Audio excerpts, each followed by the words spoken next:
What's going on, people? We are Tottenham TV here. Day 3 of the World Cup, and actually a big day today. 4 games to get through. Love it! More! The football festival is well underway, people.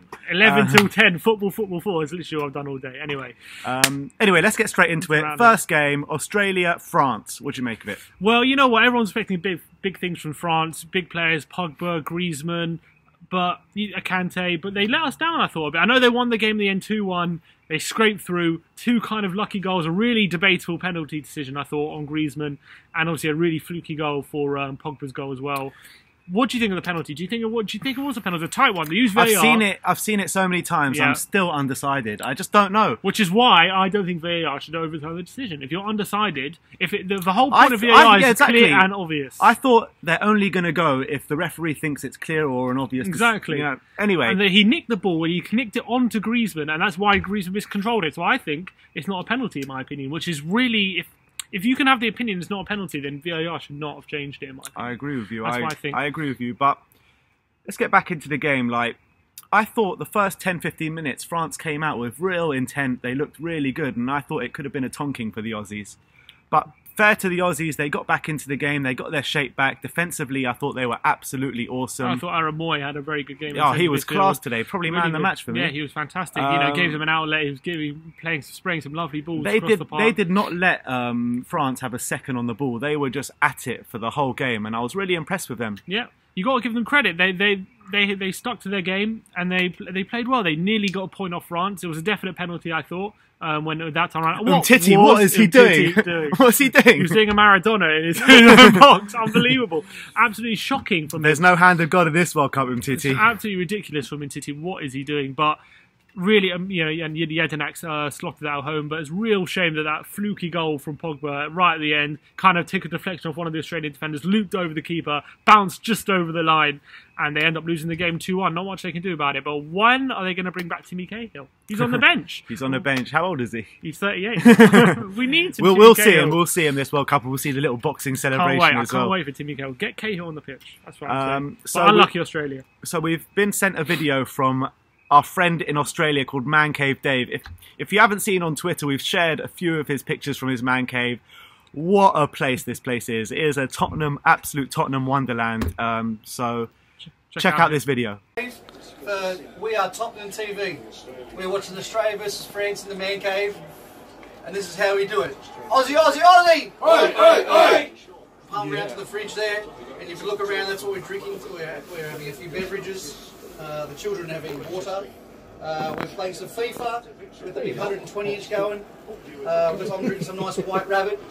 We've got the lights, we've got all the scarves of all the teams in the World Cup. But this is how Man Cave does it every weekend of the Premier League. So come on, Aussies. Aussie, Aussie, Aussie! Oi, oi, oi! Alright, so that was Man Cave Dave and his absolutely awesome man cave. He's got enough beer there as well. for everyone, exactly. Funding the whole of Australia for beer there. So what did you think of France's front three?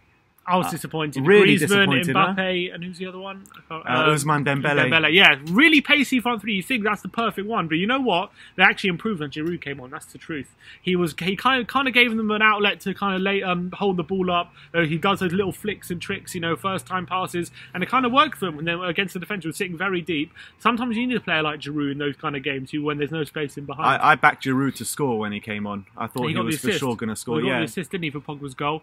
And let's talk a bit about our guy Lloris. Yeah, exactly. I thought his distribution was awesome today. Yeah, actually playing some quick first-time passes for it, and he made a nice save in the first half. I remember from a free kick, which nearly went straight in. But other than that, he didn't have too much to do. Obviously, he couldn't really do much with the penalty. You know who I thought was awesome today was Kante.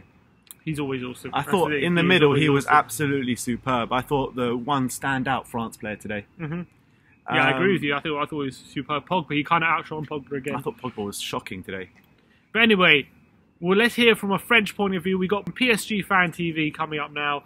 He sent us a video. Let's check out his thoughts. Hello, we are Tottenham TV. Hi Ben, hi Sim.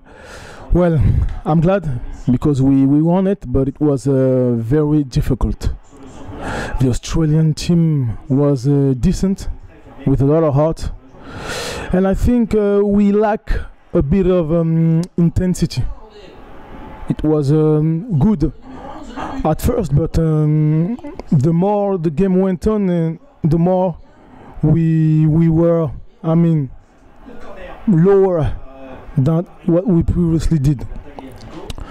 I hope we will get better, and we won't make a defensive mistake as the Umtiti one.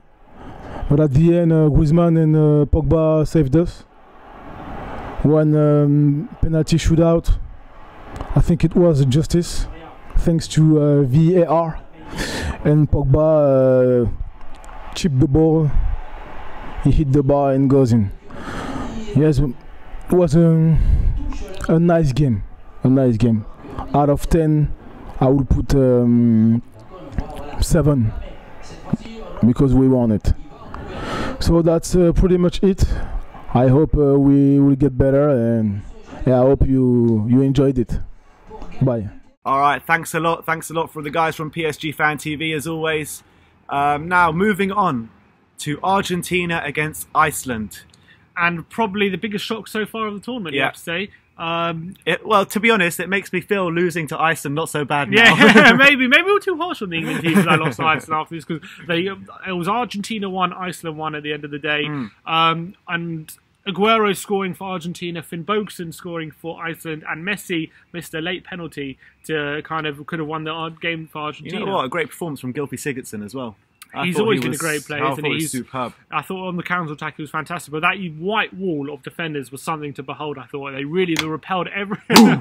They repelled every single Argentina attack that came in. The amount of shots they blocked was absolutely phenomenal, and you've got to give them all the credit in the world. And they weren't just there to, sit back and make up the numbers. They were also on the attack. They came to play football They as also well. had their chances, and they could have won the game in the end. But Argentina, a big disappointment for them, you'd have to say. Argentina, really, really disappointing, especially as, Ronaldo scored a hat-trick yesterday. You thought Messi would come out and give a performance, but... And he was trying. He was trying his best, but every time he got the ball, he had 2-3 players around him. There's not much he could have done. And he nearly went close. I remember there was a late shot right at the end, right at the edge of the area, went just past the post, and obviously he missed a penalty. Yeah. Really disappointing for Messi, because that penalty would have been a massive goal for Argentina. He does have a great record of penalties, actually, Messi. He doesn't. Not the great penalties. He's missed some big penalties, in the Champions League, in Copa America. He's missed some big penalties in this time, but he is still one of the, if not, you say he's the greatest. I think he's the greatest. You think he's the greatest. But after what Ronaldo did, well, we have to see what Messi could come up with next. Obviously, he failed against Iceland. Really disappointing draw. And I thought they kind of struggled creativity in the centre of the park. Why the manager started Biglia and Mascherano, not Banega. They definitely improved when Banega came on. They looked so much more creative. It'll be interesting to see how they go next game. Obviously, Higuain didn't even get a look in this game. Well, he came on for a few minutes. And they got so much attacking talent that to get one goal against Iceland. I thought they should have brought on Dybala, to be honest. Dybala didn't get a minute, did he? Lamelo definitely would have changed that game. Exactly. But one player I was actually really disappointed was Di Maria. I thought he had an absolute shocker. I thought they were all of them, to be honest, were disappointing. I can't really pick Grass out. got a nice goal, to be fair. Yeah, it was a very nice goal, but that was in the 4th minute or something. Apart from that, what did they offer the rest of the game? They struggled big time. Iceland were there, putting their bodies on the line, and you've got to give them all the credit in the world because they were fantastic. And a few great saves from the keeper. Yeah, absolutely fantastic. Who apparently is... he's not a full-time footballer even. Their goalkeeper, which says it all really. But well done to Iceland for getting that point. We've got now Drifty from the Football Banter show. He's going to give us his thoughts on the game. Here you go. What's going on, everyone? It's your boy Drifty from the Football Banter show. Thanks for having me on the show, guys. Now I've been asked to do a little something on the Argentina-Iceland game.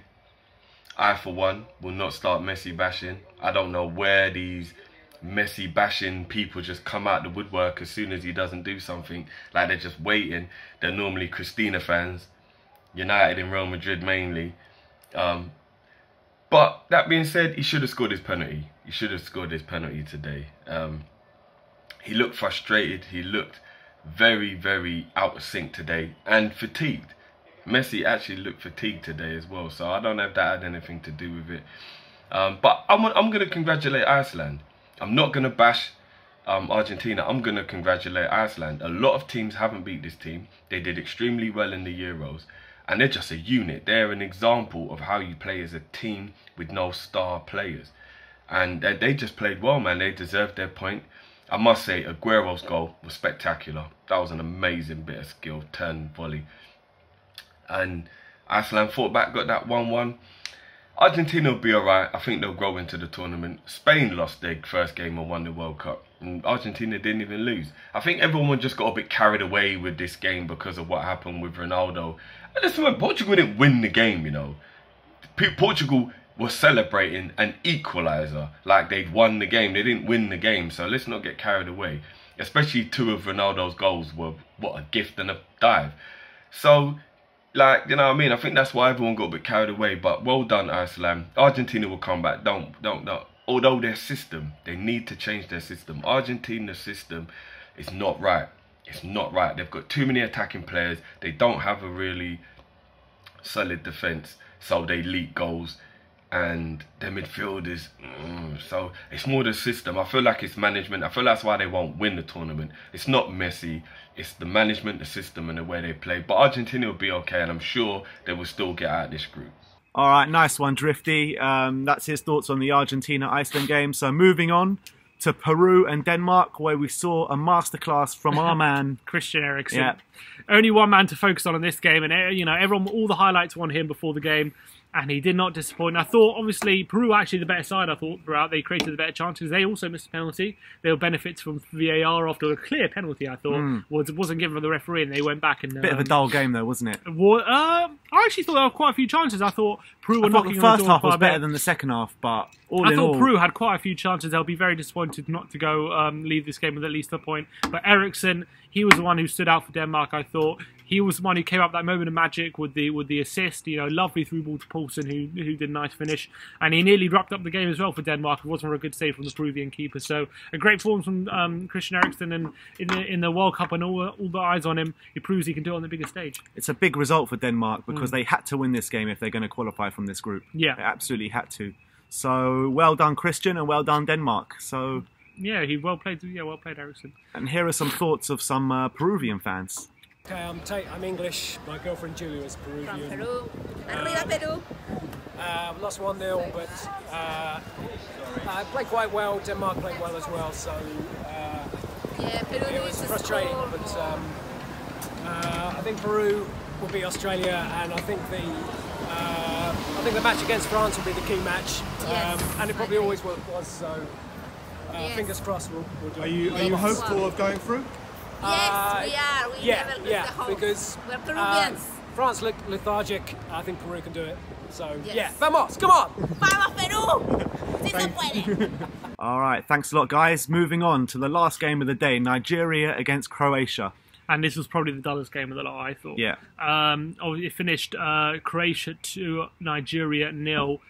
Nigeria really offered barely anything all game, I would say. They really failed to kind of and they got a host of talent as well. You know, you got Victor Moses, Iwobi, Iniacho, Igalo. They got some good players there. They got some good players there. You thought against a team like Croatia. Croatia are a very, very good team, I'd say. They were I think it's because they weren't wearing that bright kit. There must be something to do with that, because that kit is class. But who else was running the show but a former Spurs favourite, Modric? Absolutely fantastic. He slotted that penalty away in the second half, and I thought he was running the show all day. I thought it was class. Yeah. I thought, all in all, it was a pretty dull game. Yeah. I thought Croatia deserved the win. Just about. I thought both teams really offered hardly anything. I thought Croatia kind of creating more chances once Nigeria opened up a bit late on in the game and they were chasing the game. Other than that, you know, the first goal was real fluke, really. You would say that own goal. Apparently he's a Stoke defender who has never played a minute for Stoke, this player, who scored an own goal for Nigeria. Well, there you go. And but other than that, it was really not much to talk about. But it's a great result for Croatia, going, you know, needed that 3 points in this group. Again, that was a very vital game in that group because Nigeria and Croatia, they play Argentina and Iceland, the other two teams. So whoever wins that game, given that Argentina drew, massive 3 points. So big win for Croatia and a bad result for Nigeria in the end of the day. Yeah, so let's have a look at what Darren, our big friend Darren from Africa, he works in African TV. Let's hear what he had to say. Yeah, so African teams continue to pay the price for poor defending at the 2018 FIFA World Cup. All have conceded so far, courtesy of set pieces. Egypt against Uruguay, it was the same story between Morocco and Iran, and then Nigeria were also pierced courtesy of the set pieces by Croatia. You notice that a set piece that gave them the opener off an own goal by Peter Etebo, and then in the second half they conceded a penalty, Luka Modric scoring, and it is now a steep road for Nigeria in Group D, where they are considering they do take on Iceland, who picked a vital point against the 1978 and 86 champions Argentina. There is more work for the Nigerians to do in this particular group, especially in the final third. The likes of Alex Iwobi, Victor Moses, as well as Odion Igalo, who have all had time in England, have really got to better their act in the next game in Group D in Russia. All right, thanks a lot, Darren. That was your daily World Cup roundup. We are Tottenham TV. Hit that like button, hit that share button, and as always, come on, England!